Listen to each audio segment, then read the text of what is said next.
और अब कसम संविधान की। जी न्यूज पर यह वक्त है बड़े मुद्दों पर बड़ी बहस का और मैं हूं दीपक चौरसिया। 2024 के चुनाव के पूरा एक साल भी नहीं बचा है। जैसे जैसे कैंपेन तेज होगा टीवी पर भी चुनावी कंटेंट बढ़ेगा, लेकिन आपको अभी से पूरा मजा लेना हो तो बीजेपी और कांग्रेस के ट्विटर हैंडल पर घूमकर आ सकते हैं। कमाल की क्रिएटिविटी चल रही है वहां, एक से एक वीडियो, ग्राफिक्स, एनिमेशन चल रहे हैं। 8-8, 9-9 साल पुराने बयान निकालकर नए नैरेटिव के साथ ठेले जा रहे हैं। कांग्रेस ने एक महाभारत बनवाकर उसका वीडियो शेयर किया है। तस्वीर बीआर चोपड़ा की महाभारत से उठाई है, थीम सॉन्ग किसी दूसरी महाभारत से लिया है और उसके आगे गांधी, नेहरू, पटेल, इंदिरा, राजीव सबको लगाकर उन्हें गोडसे, सावरकर और पीएम मोदी से कंपेयर किया गया है। राहुल गांधी की झांकी भी जमाई गई है। एक और वीडियो एमपी कांग्रेस ने बनवाया है जिसमें राम और हनुमान, भगवान राम और भगवान हनुमान दोनों को कांग्रेस का सपोर्टर बताया गया है। इसमें भगवान राम भगवान हनुमान को आदेश दे रहे हैं कि कर्नाटक जिता लिया, अब एमपी जाओ और भक्त कमलनाथ को जिताओ। कांग्रेस की पूरी क्रिएटिविटी का टारगेट सिर्फ एक है, वो है प्रधानमंत्री मोदी। एक पोस्टर भी बनाया है जिसमें लिखा गया है, देश को बर्बाद करने के लिए एक ही बंदा काफी है। चाहे अडानी को लेकर हो या सीबीआई ईडी के एक्शन को लेकर, कांग्रेस पर्सनली हिट कर रही है। तो वही बीजेपी भी जवाब दे रही है। कांग्रेस ने कब कब दलितों और ओबीसी का हक मारा, बीजेपी बता रही है। पुराने घोटाले याद दिला रही है। वंशवाद, परिवारवाद के कारण देश ने क्या भुगता वो बता रही है। साथ में मोदी सरकार के काम और देश की तरक्की का ग्राफ भी बता रही है। 24 का सीन अभी से देखो तो एक तरफ मोदी है और दूसरी तरफ ऑल है।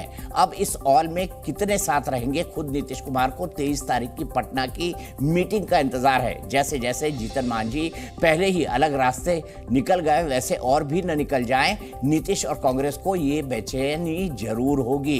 गठबंधन में अब भी बहुत गांठें हैं। दिल अगर मिल भी जाए तब भी सीट शेयरिंग का हिसाब किताब मिला पाना आसान नहीं है। तमाम बहस होगी, तमाम बात करेंगे, आपको कुछ बहुत दिलचस्प वीडियोस भी दिखाएंगे जिसमें भगवान को जो है कांग्रेस का कार्यकर्ता बताया जा रहा है, तो दूसरी तरफ कौरव और पांडव बताए जा रहे हैं। राम और रावण की भी बात हो रही है। अभी किसके संदर्भ में हो रही है, ये तमाम चीजें बहस में देखेंगे, लेकिन उससे पहले देख लेते हैं अभी तक का अपडेट। आप सभी का एक सपना रहा है कि हमारा भारत भी विकसित राष्ट्र बने। जो सपना आपके दिल में है, वो सपना मेरे दिल में भी है।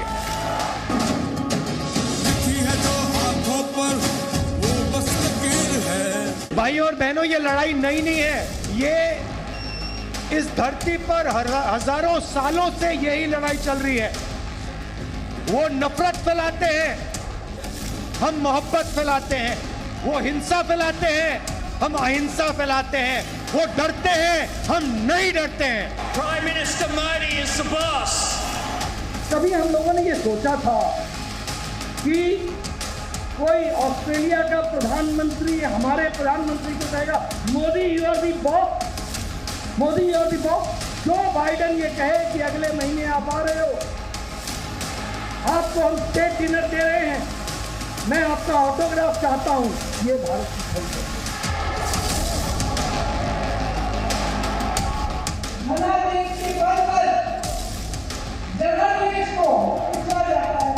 आपको याद है यहाँ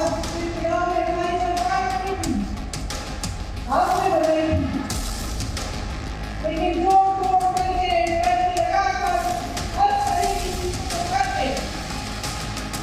भाजपा के नेताओं ने हमारी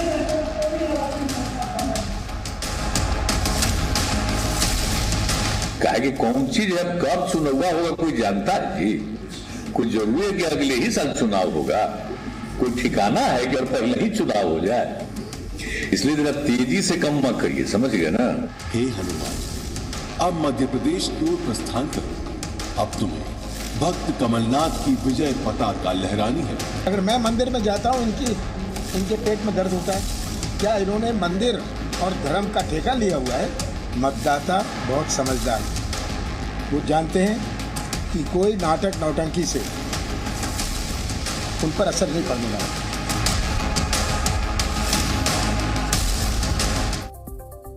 बड़े दिलचस्प वीडियो शेयर होते हैं, बहुत सारी चीज़ें व्हाट्सएप यूनिवर्सिटी जिसे कुछ लोग कहते हैं उसमें चलती है। लेकिन एक ढंग से लोगों का मनोरंजन भी है। इसी पर हम बात करेंगे।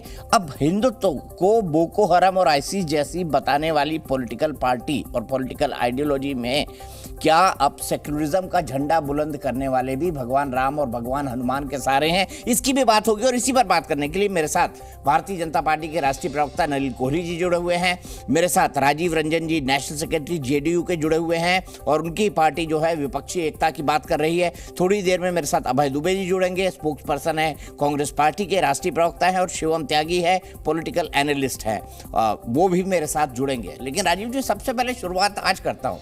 आज नीतीश जी ने एक सिगुफा छोड़ दिया, भैया 24 से पहले भी चुनाव हो सकते हैं।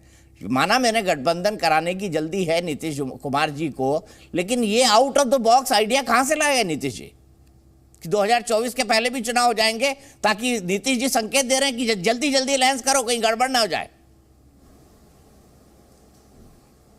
देखिए, आपकी बिरादरी के एक वरिष्ठ पत्रकार की एक रिपोर्ट है और हिंदुस्तान के एक लोकप्रिय दैनिक में भी छपी है।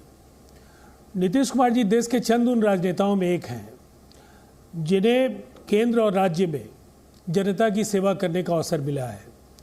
उनके अपने सूत्र हैं और उन्हें भारतीय जनता पार्टी की कार्यप्रणाली का एहसास भी है।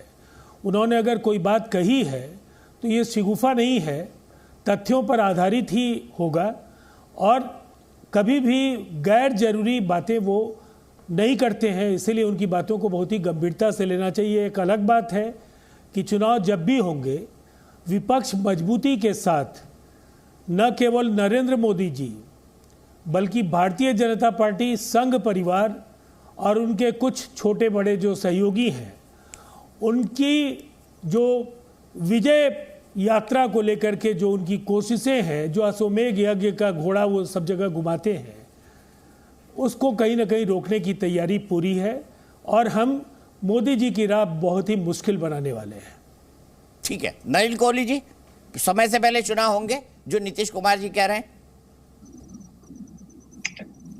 ये राजीव जी ने जो बात रखी स्वाभाविक है, वो अपने नेता और अपनी पार्टी के लिए इस प्रकार की बात रखेंगे। लेकिन एक पहलू और भी हो सकता है। ये हो सकता है कि नीतीश जी बड़े प्रयास में हैं कि एकजुटता हो। क्या है दीपक जी, देश तो अनेकता में एकता है, लेकिन जो विपक्षी दल है वो अनेकता को पसंद करते हैं, एकता से भागते हैं। उनकी अपनी जो पहचान है, कौन उनका नेता होगा, केवल मोदी विरोध या भाजपा विरोध, ये एक एजेंडा नहीं हो सकता है विकल्प का। ये तो एक नकारात्मक एजेंडा है। तो सकारात्मक एजेंडा कौन सा जनता के सामने? और ये जो है बड़े विषय हैं। एक बैठक होनी थी, सारे लोगों को मिलना था, वो बैठक हो गई स्थगित।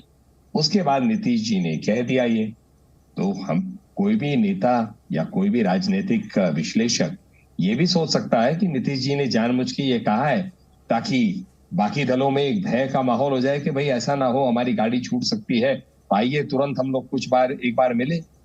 तो नीतीश जी ने अपने जो भी उनके राजनीतिक कैलकुलेशन है, वो व्यक्तिगत क्या कैलकुलेशन होंगे, उस कैलकुलेशन के तहत उन्होंने ये शकोगा छोड़ दिया है।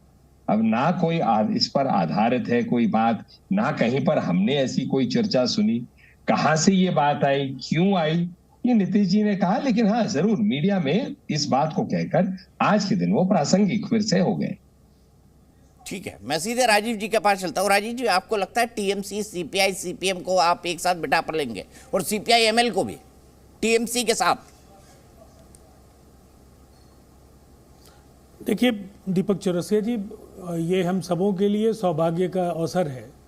इस पैनल में आप जैसे अनुभवी पत्रकार, जिन्होंने इस देश की सियासत को, पक्ष और प्रतिपक्ष की कार्यशैली को काफ़ी करीब से देखा है, और अगर आप 89 याद करेंगे तो आपको वो अद्भुत दृश्य दिखेगा जब एक तरफ बीजेपी थी जनता दल के साथ, दूसरी तरफ लेफ्ट भी था और दोनों के उस सरकार में मंत्री भी थे। स्थितियां जब असामान्य हो तो असाधारण निर्णय होते हैं।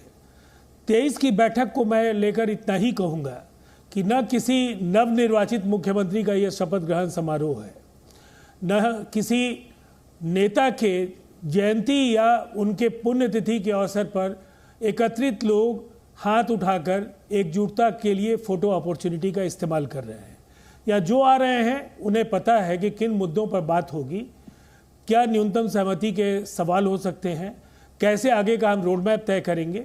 इन मुद्दों को लेकर उनका चिंतन और उनके जो विचार हैं वो 23 को देश के सामने साझा करने का अवसर मिलेगा। तो मुझे लगता है इस भ्रम में किसी को नहीं होना चाहिए कि जो आया है वो नहीं जाएगा। कांग्रेस ने भी इस देश में 50 वर्ष हुकूमत की और उस सरकार का पतन हुआ। भारतीय जनता पार्टी कुछ दिनों के लिए सत्ता में आई, फिर जनता दल और जनता पार्टी के दौर की मैं चर्चा नहीं करूंगा, मैं भाजपा के संदर्भ में कहूंगा।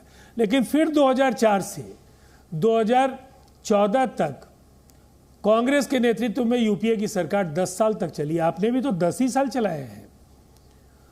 और जिस तरह की एंटी इनकम्बेंसी है, जिस तरह से मुद्दों को लेकर आपकी असहायता दिख रही है, जिस तरह से बयानवीरों के बल पर चुनाव में ध्रुवीकरण की कोशिशें हो रही हैं, निसंदेह ये साबित करता है कि अगर आपका कोई नेता किसी को गजनी कहने लगे, किसी को ओसामा बिन लादेन कहने लगे, तो ये जो बौखलाहट और हताशा हम समझ सकते हैं कि आप महंगाई बेरोजगारी पर अब बात करने के लिए तैयार नहीं है, आप संप्रभुता राष्ट्रीय एकता पर बात करने के लिए तैयार नहीं है। डिप्लोमेसी जो पूरी तरह से अतिवादियों ने जिस तरह से इंग्लैंड में, लंदन में भारतीय उच्चायोग के सामने शर्मनाक तरीके से प्रदर्शन किया। कैनेडियन मिशन भी हम लोग भूले हैं कि जिसमें दागी पृष्ठभूमि के कई खालिस्तानी नेता आए थे और वहाँ जिस तरह के प्रदर्शन हुए। ऑस्ट्रेलिया में जो कुछ भी हुआ, मुझे लगता है इन देशों से भारत के बड़े संबंध के दावे किए जाते हैं, लेकिन वहाँ डिप्लोमेसी का जो बौनापन है वो दिखा। दूसरी तरफ राष्ट्रीय एकता और संप्रभुता को लेकर आप अक्सर ये कहते हैं ठीक है कि हमने वो किया जो पहले की सरकारें नहीं करती थी। मैं केवल 30 सेकेंड लूंगा। इस देश ने 47 में कबायलियों को खदेड़ा, 65 में पाकिस्तान में लाहौर तक भारतीय सेना पहुंच गई, 71 में पाकिस्तान के 2 टुकड़े हुए। भारतीय जनता पार्टी कोई प्रभावी युद्ध या आतंकवाद पर लगाम को लेकर के कोई दावा पेश करने की स्थिति में नहीं है।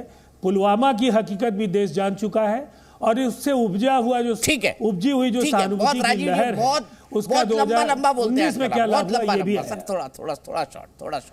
नलिन कोहली जी जवाब दीजिए। आप लोग बेरोजगारी, महंगाई, राष्ट्रीय सुरक्षा जैसे मुद्दों पर बात नहीं करना चाहते, अतिवादियों के मुद्दे सामने रख देते हैं।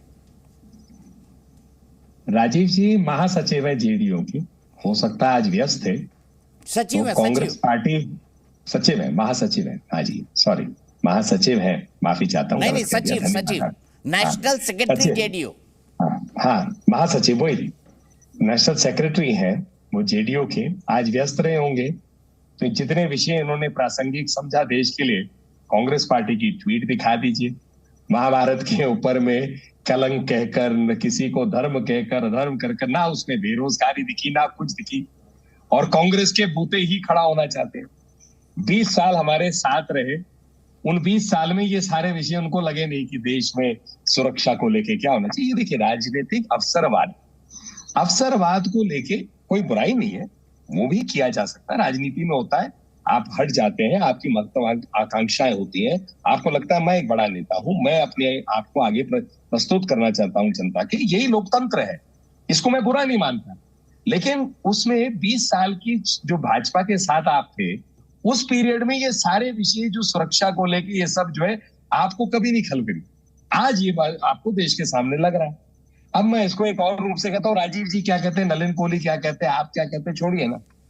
जनता के सामने सारे विषय आए ना, 14 में आए, 19 में आए, 24 में आएंगे, जनता तय करेगी। तो 19 में आप मानते, जब मोदी जी की सरकार को थंपिंग मेजॉरिटी मिली, स्पष्ट बहुमत मिली, तो उस समय आप क्या समझते हैं कि देश के जो करोड़ों लोगों ने वोट किया भाजपा को, बेवकूफ है क्या?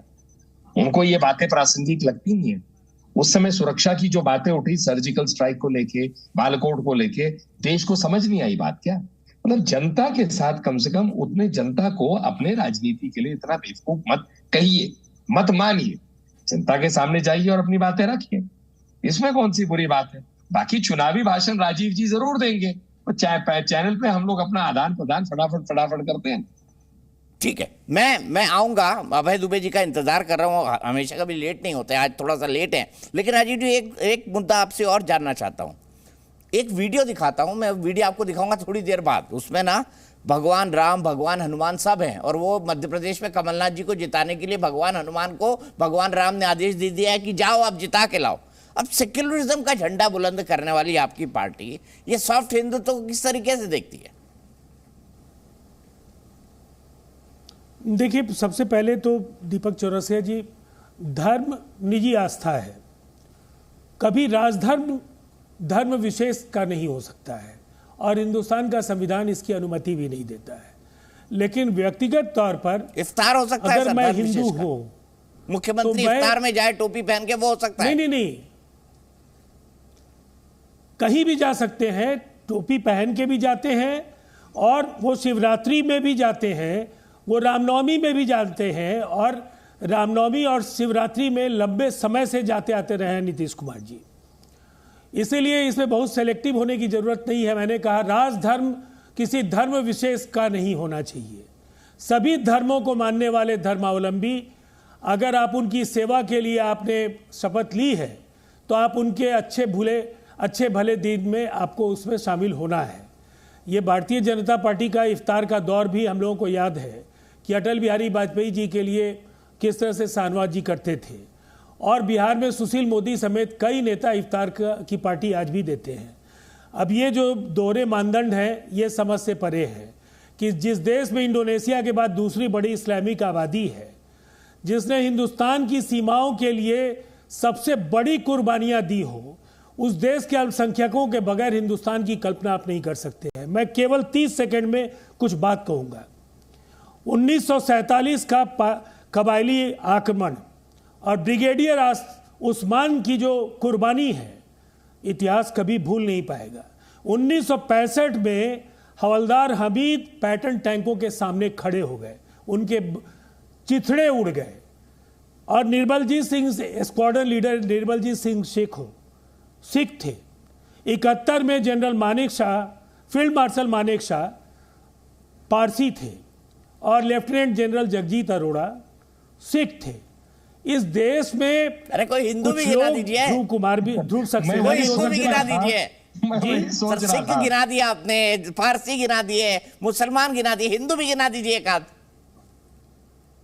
सोचना मैं वही तो बता रहा हूं कि सोचना पड़ेगा। हिंदुओं ने तो इस देश को नहीं, नलिन कोहली जी, मैं आपका बहुत सम्मान करता हूं, और मैं आपको बता देना चाहता हूं, मैंने दोनों आप एक दूसरे का सम्मान करते कि हिंदुओं का, बिल्कुल, हिंदू तो इस देश की बहुसंख्यक जनता है। महात्मा गांधी से लेकर पंडित जवाहरलाल नेहरू, नेताजी सुभाष चंद्र बोस, खुदीराम बोस, प्रफुल्ल चाकी, इस देश की आजादी को इतिहास को छोड़ के कुछ 1947 अभी तक गिना दीजिए ना।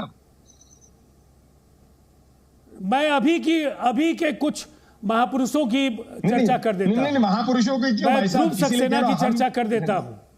नहीं, मैं ध्रुव सक्सेना जी की, नलिन कोहली जी चर्चा कर देता हूं। आपके आईटी सेल के प्रमुख थे मध्य प्रदेश में, और पाकिस्तान के लिए खुफियागिरी करते हुए गिरफ्तार किए गए।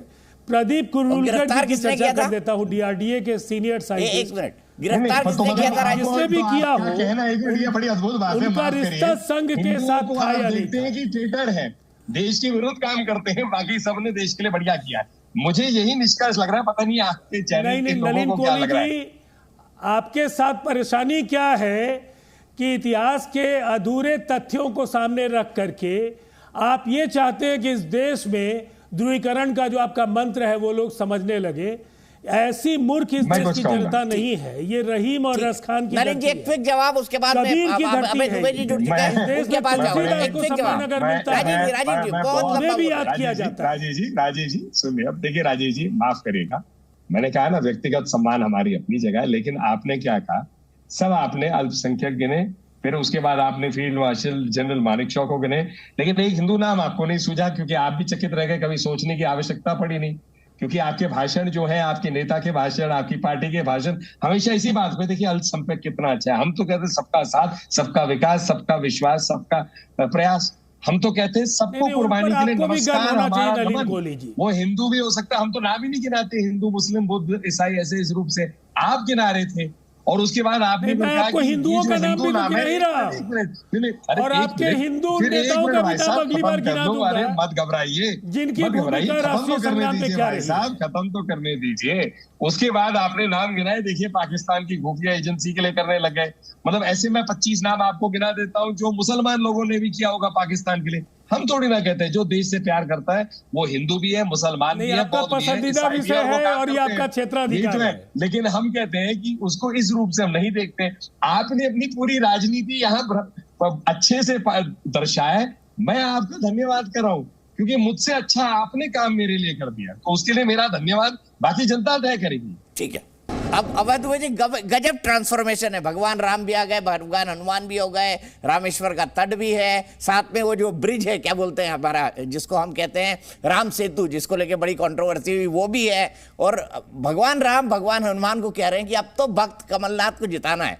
मैं इस पे कोई सटायर नहीं कर रहा, लेकिन मैं आपसे जानना चाहता हूं, हिंदुत्व को बोको हराम और आईसिस जैसे बताने वाले आपकी पार्टी के नेता वो ये देखेंगे सॉफ्ट हिंदुत्व तो कैसा लगेगा उनको, आपके वोटर्स को कैसा लगेगा? हमेशा से हिंदू धर्म तो हमेशा से सहिष्णु रहा है, जिसको आप सॉफ्ट कहते हैं। ये तो भारतीय जनता पार्टी है जिसने उसमें से तत्व निकाल दिया और सत्ता के छोटे स्वार्थ के लिए सिर्फ हिंदू धर्म का इस्तेमाल इन लोगों ने किया।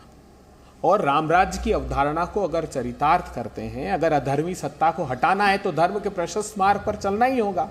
रामराज्य की अवधारणा क्या है? दैहिक दैविक भौतिक तापा, रामराज नहीं कहु व्यापा, सब नर करहि परस्पर प्रीति, चलहि सर्वधर्म निरत श्रुत नीति। कि वहां किसी प्रकार का रामराज्य में तकलीफ नहीं थी, दुख नहीं था, सभी धर्म के लोग अब परस्पर प्रेम से रहते थे। तो यही तो रामराज्य की अवधारणा है। तो कांग्रेस पार्टी रामराज्य की अवधारणा को चरितार्थ करने के लिए सभी धर्म के लोगों को साथ लेकर के हम ये प्रयास करेंगे कि इस अधर्मी सत्ता को हटा दें। और जिस प्रकार राहुल गांधी जी भारत जोड़ो की यात्रा पर निकले 4000 किलोमीटर की, जैसे कृष्ण जी कौरवों की सत्ता के पास अंतिम प्रस्ताव लेकर गए थे, उन्होंने कहा था कि रखो अपनी भूमि तमाम, दे दो हमको 4 ग्राम। दुर्योधन वो भी कर ना सका, आशीष समाज का ले ना सका, उल्टे हरि को बांधने चला, जो था असाध्य उसे साधने चला।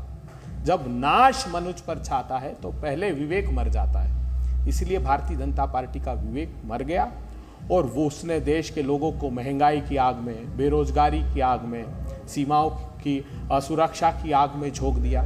हम ये प्रस्ताव लेकर गए थे कि प्रधानमंत्री जी किस सांप्रदायिक सौहार्द को बरकरार रखिए और एक ऐसा वातावरण निर्मित कीजिए ताकि सभी समाज के लोग वैमनस्य रहित परिस्थितियों में एक साथ रह सके।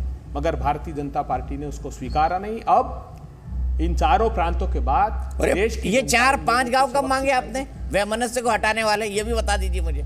कब प्रस्ताव लेके गए प्रधानमंत्री जी के पास? जैसे उन्होंने यही तो 5 प्रस्ताव राहुल गांधी जी के थे कि संसाधनों की लूट प्रधानमंत्री जी बंद कीजिए, महंगाई को कम कीजिए, बेरोजगारी पर प्रहार कीजिए प्रधानमंत्री जी, आप जो सांप्रदायिक सौहार्द देश का बिगड़ा है उसको समाप्त कीजिए प्रधानमंत्री जी। जिस प्रकार अंतिम पंक्ति में खड़े हुए लोग, किसान की आमदनी 27 रुपए कर दी और आपके धन्ना सेठ विश्व के 102 नंबर का धनपति हो गया। ये 5 प्रस्ताव राहुल गांधी जी लेकर गए थे, मगर इन लोगों ने उसको अस्वीकार किया। जैसे ही अस्वीकार किया तो कर्नाटका से परिणाम प्रारंभ हो गए और जनता ने सबक सिखाना प्रारंभ कर दिया।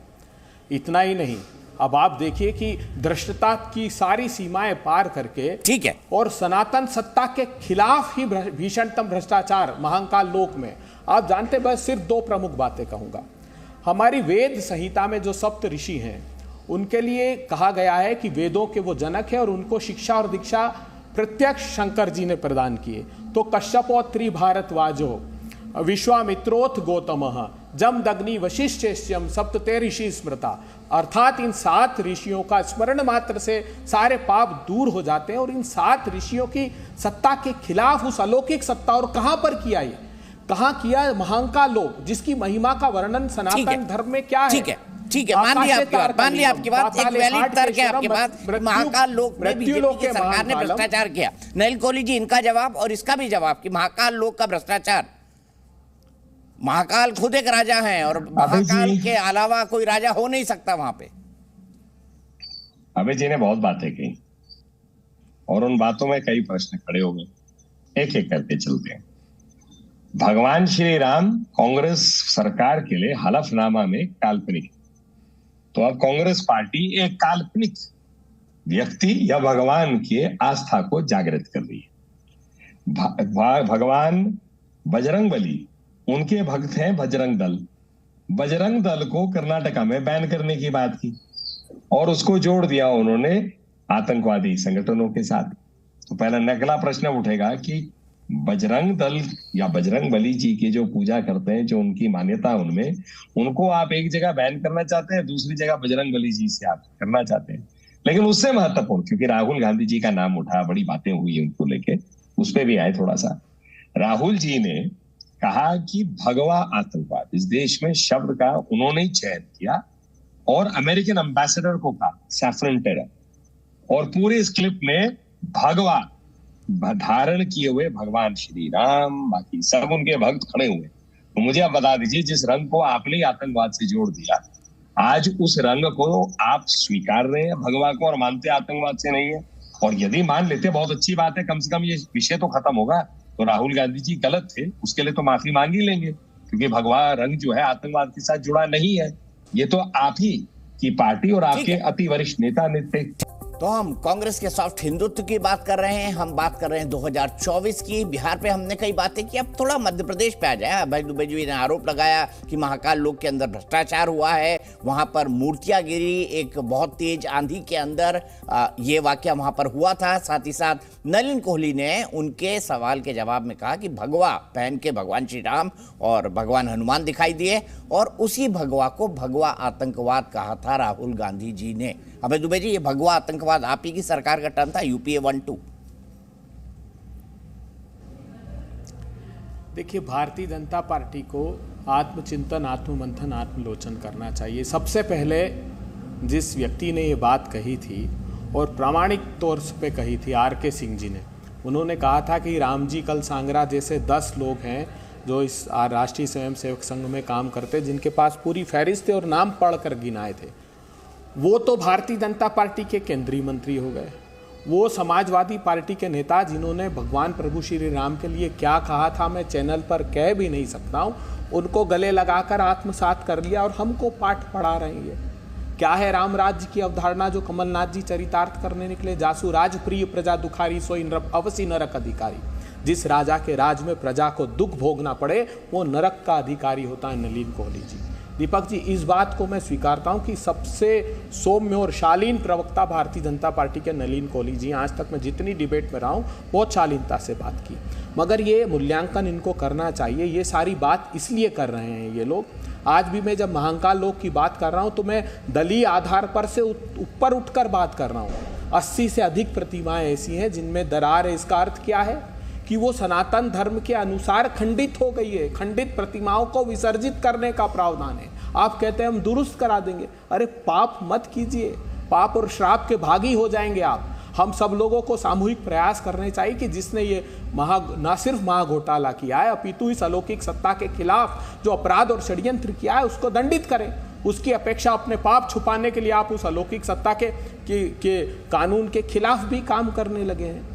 हम लोग प्रार्थना करते हैं और मैं विश्वास मानिए सिर्फ मध्य प्रदेश का प्रश्न नहीं है। आज ये जो बार बार बात कही जा रही कर्नाटक की, दीपक जी आप भी इसी भूमि से आते हैं, मैं भी इसी भूमि से आता हूँ। कर्नाटक के पहले अगर मध्य प्रदेश के चुनाव होते तो कर्नाटक से 10 से 15 सीटें अधिक मध्य प्रदेश को तब भी मिलती और आज भी मिलेगी।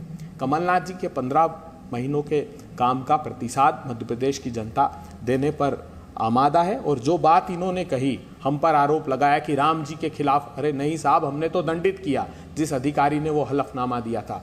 लेकिन आपके संस्कृति मंत्री ने राज्यसभा में प्रामाणिक रूप से कहा कि माता सीता के पैदा होने के कोई प्रमाण ही नहीं है। मैं प्रामाणिक रूप से ये बात कहता हूँ। आपने क्या एक्शन लिया?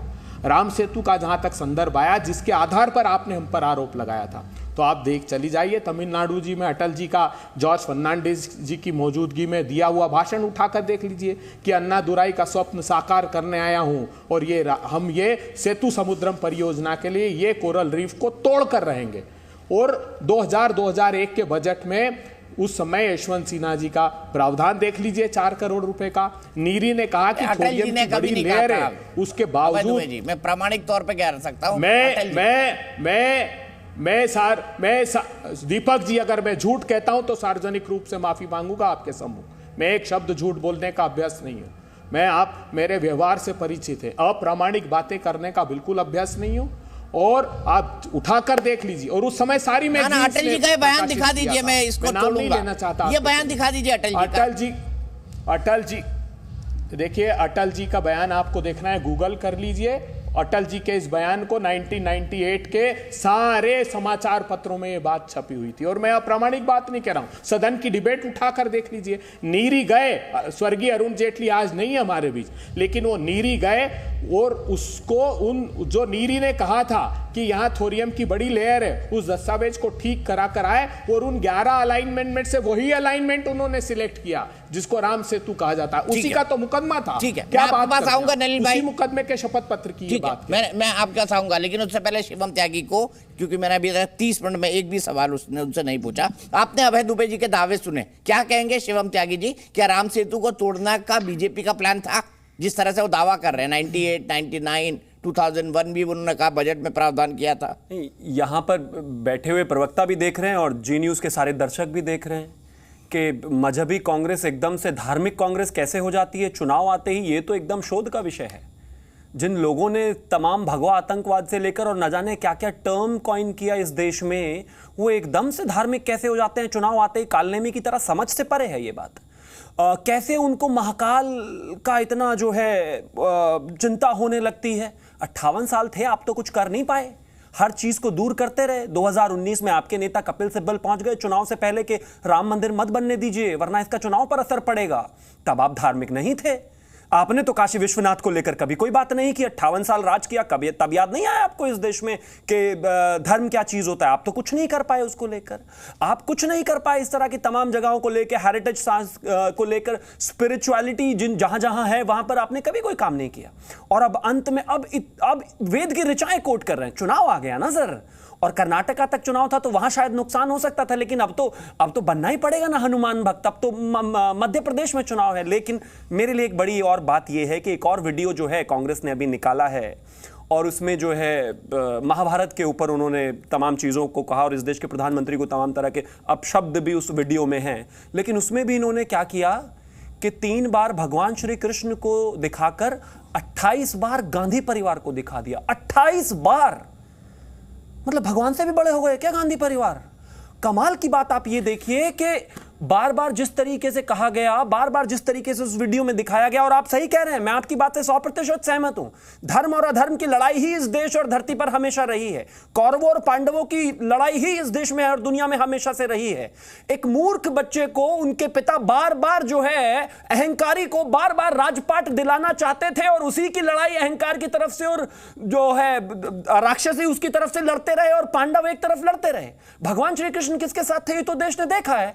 आज भी वो किसके साथ रहेंगे कि जो अपने बच्चे को, बेटे को यूं कहिए गद्दी दिलाना चाहते हैं तमाम अहंकार के बाद भी उसके साथ, या एक व्यक्ति जो देश की और प्रजा की और अपने सभी लोगों की सेवा करता है उनके साथ। अब अंत में आता हूं, मुझे लगता है कि हिंदुत्व पर या हिंदुओं पर कोई भी शब्द कांग्रेस बोले तो यह बिल्कुल उचित है ही नहीं। उनके तमाम नेताओं की शुरुआत आजादी के बाद से और अंत तक आज 2023 तक कभी भी उन्होंने इस तरह की बातों को सपोर्ट नहीं किया। और मैं फिर से एक बार वही लाइन कोट करूंगा, इस देश में राजेंद्र बाबू जो देश के पहले राष्ट्रपति थे, उन्होंने जीर्णोद्धार का कार्यक्रम जो है उसमें हिस्सा लिया था जाकर सोमनाथ में। इस वजह से उनका क्या हाल हुआ ये देश इसके बारे में पढ़े और गूगल करे, क्योंकि गूगल बहुत कराते हैं आजकल कांग्रेस नेता। और अंत में एक चीज और कहना चाहता हूं, मतलब चुनाव के हिसाब से आदमी की ड्रेस बदल जाए, पहनावा बदल जाए, बातें बदल जाए तो आप समझ लीजिए कांग्रेस प्रवक्ता बोल रहे हैं।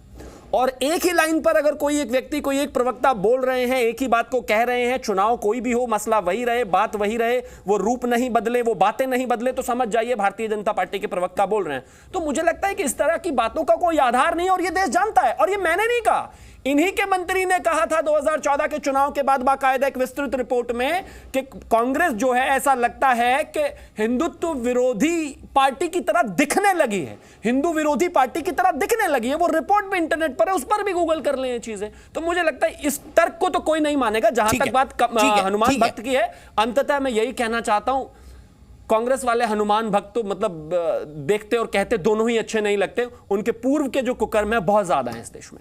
ठीक है अभय दुबे जी, मुझे बताइए, एक एंटनी की रिपोर्ट यही कहा था ना कि हिंदुओं के खिलाफ खड़ी है कांग्रेस पार्टी, ऐसा दिखाई देता है। उन्होंने परसेप्शन बताया था और इसी परसेप्शन पे 2019 भी इन्होंने जीता, राष्ट्रवाद के परसेप्शन पे। वो उनका यूएसपी है। और अगर आप 4 वीडियो डाल देंगे उससे चीजें बदलेंगी थोड़ी ना अभय जी, आप समझते हैं इस बात को बहुत अच्छी तरह। देखिए, सचमुच में ये खलनायक है, नायक का सिर्फ मुखौटा है, अभिनय में महा छलावा है, अभियान बहुत ही छोटा है। अभी आप कह रहे थे ना, तो मैंने इस दौरान गूगल कर लिया और मैं मानता हूं कि हम सब लोगों से ज़्यादा दीपक जी एक लंबे समय के और उस समय के मूर्धन्य पत्रकार हैं। मुझे लगता है उन्होंने ऐसे मापदंड स्थापित किए हैं कि आज की पत्रकारिता वो कल्पना भी नहीं कर सकती। तो वो कमलनाथ जी को, अटल जी को, आडवाणी जी को, उमा जी को हमसे ज़्यादा बेहतर जानते हैं। उमा जी का एक वक्तव्य निकल कर आया, दीपक चौरसिया जी, वो कह रही राम सेतु पर अटल अडवाणी माफी मांगे। उन्होंने कहा उमा भारती ने जब अलग पार्र्टी बना ली थी कि मुझे ये विश्वास नहीं होता था। मैंने आपको कहा अटल जी का बयान निकाल के दे दीजिए, सुना दीजिए कि मैं इसको तोड़ूंगा, मैं आपकी हर बात अटल जी, उमा जी ने तो उस दौरान क्या क्या बोला था आपसे बेहतर मैं जानता हूँ। अब मैं सिर्फ इतना कह रहा हूँ कि मुझे अटल जी का वो भाषण बता दीजिए या सुना दीजिए जिसमें उन्होंने कहा कि भाई हाँ मैं राम सेतु तोड़ूंगा, या ऐसी कोई बात कही, या उसकी तरफ इशारा भी किया। कोई भी भाषण गूगल करके निकाल के दिखा दीजिए। दीपक चौरसिया जी, मैं आपके चैनल पर कह चुका हूं, कोशिश करूंगा कि उठने के पहले वो भी मैं निकाल कर बताऊं, लेकिन मैं कह चुका हूं कि आपके सम्मुख आकर सार्वजनिक माफी मांगूंगा अगर वो प्रमाणित नहीं कर पाया। मैं पुख्ता प्रमाण दूंगा और हो सकता है बैठे बैठे यही निकाल कर दूं। लेकिन इस दौरान जो बात निकल कर आई, उमा भारती ने कहा कि उस राम सेतु के मुद्दे पर मुझे जब सुब्रमण्यम स्वामी जी ने सारे दस्तावेज दिखाए तब मुझे इस बात का पुख्ता प्रमाण मिला और मैं कहती हूं अटल अडवाणी जी से कि माफी मांगिए। अगर मैं कह रहा हूं तो वो बजटरी प्रोविजन का पॉइंट नंबर 54 उठा करके देख लीजिएगा जिसमें इन्होंने प्रावधान किया था। अब बात रही, और उमा भारती ने भी सुब्रमण्यम स्वामी के हवाले से कहा था। उमा भारती ने नहीं सुनी थी वो बात। बिल्कुल, उमा भारती ने भी सुब्रमण्यम स्वामी जी के हवाले से बात कही थी। राहुल जी ने किसके हवाले से कही थी? अरे साहब, दस्तावेज दिग्विजय सिंह जी ने किसके हवाले से कही थी? सुनिए दीपक सोनिया जी ने हलफनामा किसके हवाले से दिया था? अरे मैं इनके बीच में नहीं बोला था, इनको समझाइए। बताइए, अपने नेताओं के बारे में भी 4 बातें बोल दीजिए। आज तो हनुमान भक्त हैं आप, माफी मांगने का इससे सुनहरा अवसर हो ही नहीं सकता कांग्रेस के पास। चाटू कि हमने जो भी कहा था वो गलत था। आप भाजपा की चाटुकारिता करना, आपकी शब्दावली से कोई फर्क नहीं पड़ता। आपको जवाब देना पड़ेगा अभय जी, आप जवाब दे दीजिए। चाटुकारिता आप गांधी परिवार की कम नहीं करते और आपको मजबूरी है, आपकी ऑफिशियल लाइन है। लेकिन आपको भारतीय जनता पार्टी ने नियुक्त किया है यहाँ बैठकर, आपने जो इस देश के धर्म को कहा, आपने जो गांधी परिवार के खिलाफ अपशब्द बोले, ये पारिवारिक संस्कार आपके हैं, उसका फायदा भारतीय जनता पार्टी उठाकर आपको बिठा रही चैनल पर। राहुल गांधी ने कहा मंदिरों में जो जाते हैं वो लड़कियां छेड़ते हैं, इस पर माफी मांगेंगे? देखिए अरे वो आप छेड़ते होंगे लड़कियां मंदिरों में जाकर, ये आपका कैसी भाषा है? बोल राहुल गांधी रहे, मेरे बारे में नहीं, शायद आपके बारे में बोल रहे होंगे। अच्छा शिवम, प्लीज शायद आपके बारे में बोल रहे होंगे। अभय को कंफ्यूज अपने प्रवक्ताओं को ज्यादा बेहतर जानते होंगे, मुझे थोड़ी ना जानते हैं। दीपक जी देखिए, मैं अशिष्टता इस प्रकार की करता नहीं, किसी के बीच में बोलूं, और जो बिल्कुल अध्ययन करके नहीं आते, जिनको संस्कार नहीं है, परिवार से नहीं मिले, वो गांधी परिवार जो परिवार नहीं, परंपराएं, त्याग और बलिदान की, जिन्होंने अपने प्राणों को आहूत कर दिए, भारतीय जनता पार्टी की तरफ से बिठाए, इसलिए जाता है कि उन्हें खूब गालियां दें। ये दें जिनके जो संस्कार है, मेरे संस्कार नहीं है, मैं कभी अशिष्टता नहीं करूंगा। अब बात रही कमलनाथ जी की, तो कमलनाथ जी ने सिमरिया में, आप जानते हैं दीपक जी, विश्व का सबसे अलौकिक हनुमान मंदिर बनाया और कभी उसको राजनीति में प्रचारित नहीं किया। क्योंकि वहां पर वो उनका भीषण एक्सीडेंट होते होते बचा और उन्होंने कहा मुझे व्यक्तिगत रूप से कि मुझे ऐसा प्रतीत हुआ कि भगवान हनुमान ने दूसरा जन्म दिया है, इसलिए ये मेरा संकल्प है। और एक विश्व का सबसे वैभवशाली मंदिर वहां बनाया, 101 फीट की ऊंची प्रतिमा, लेकिन कभी राजनीति में इस्तेमाल नहीं किया। तो क्या कमलनाथ जी आज राजनीति में इस्तेमाल करने के लिए हनुमान जी का नाम लेंगे? ये कतई ठीक बात नहीं है। अगर भारतीय जनता पार्टी ने उस अलौकिक सत्ता के साथ अपराध किया है तो क्षमा मांगनी चाहिए इनको। ठीक है, और मैं यहीं पर रुकूंगा भाई जी। एक बहुत बड़ी खबर आ रही है, सब सुन लीजिए इस खबर को। इसके बाद मेरा ब्रेक होगा, खबर के बाद मैं बता दूं, आप भी सुनिए, आपसे ही जुड़ी खबर है। तमाम पैनलिस्ट को सुना दीजिए खबर। यूनिफॉर्म सिविल कोड से जुड़ी एक बड़ी खबर आ रही है। कानून बनाने के लिए लॉ कमीशन ने कंसल्टेशन की प्रक्रिया शुरू कर दी है। लॉ कमीशन ने धार्मिक संगठनों और लोगों से सुझाव मांगे हैं। सीधे इस खबर पर मेरे सहयोगी अरविंद सिंह के पास चलूंगा, वो बहुत अच्छी तरह समझते हैं इन लीगल मसलों को। अरविंद, पहला कमिटमेंट धारा 370 हटाना, दूसरा कमिटमेंट राम मंदिर बनवाना, तीसरा कमिटमेंट यूनिफॉर्म सिविल कोड, ये वो मुद्दे हैं जिससे भारतीय जनता पार्टी की आइडियोलॉजी पहचानी जाती है। जब से पार्टी बनी है तब से लेकर आज तक, मुझे बताइए 1980 से लेकर आज तक, मुझे बताइए क्या तीसरा वादा भी पूरा करने जा रही है बीजेपी? बिल्कुल ऐसा लगता है दीपक जी, कि यहाँ पर बात यह है कि पिछले दिनों जब इस मामले को लेकर के सुप्रीम कोर्ट में सुनवाई हुई थी तो सुप्रीम कोर्ट में सरकार का ये कहना था कि ये मामला पूरी तरीके से विधायिका के अधिकार क्षेत्र में आता है और सरकार सैद्धांतिक तौर पर यूनिफॉर्म सिविल कोड के पक्ष में है। लेकिन इस मामले में कोर्ट की तरफ से कोई निर्देश नहीं दिया जाना चाहिए, ये मामला पूरी तरीके से विधायिका पर छोड़ देना चाहिए और लॉ कमीशन इसको लेकर के अपना अध्ययन कर रहा है। अब लॉ कमीशन ने एक पब्लिक नोटिस जारी कर सुझाव मांगे हैं जनता से और इसके अलावा जो मान्यता प्राप्त धार्मिक संस्थान है और जो दूसरे स्टेक होल्डर्स हैं उनसे कहा है कि वो 30 दिन के अंदर अपने सुझाव दें कि क्या यूनिफॉर्म सिविल कोड लागू किया जाना चाहिए या नहीं। ये इसलिए महत्वपूर्ण है क्योंकि इससे पहले 2016 से लॉ कमीशन इसका अध्ययन कर रहा है और 2018 में लॉ कमीशन ने एक कंसल्टेशन पेपर जारी किया था। उस वक्त ये कहा गया था लॉ कमीशन की तरफ से कि तमाम स्टेक होल्डर्स की जो राय आई है उसके मुताबिक यूनिफॉर्म सिविल कोड फिलहाल उसकी जरूरत है नहीं। लेकिन अब चूंकि नई कतार शुरू हुई है, ऋतुराज अवस्थी जो है वो बने हैं लॉ कमीशन के हेड, उसके बाद नए सिरे से जो विचार विमर्श किया गया है जिसके पीछे लॉ कमीशन का कहना है कि 3 साल का वक्त बीत चुका है, लिहाजा लगता है रायशुमारी की फिर से जरूरत है। तो ये उसी दिशा में कदम बढ़ता हुआ नजर आता है। तो यूसीसी भी क्या Bharatiya Janata party uniform civil code भी क्या लागू करेगी? बड़ा सवाल है। अगर ऐसा होता है तो भारतीय जनता पार्टी की विचारधारा के जो 3 मुख्य स्तंभ हैं वो तीनों वादे वो 2024 तक पूरे कर देगी। अगर ऐसा होता है तो जी न्यूज़।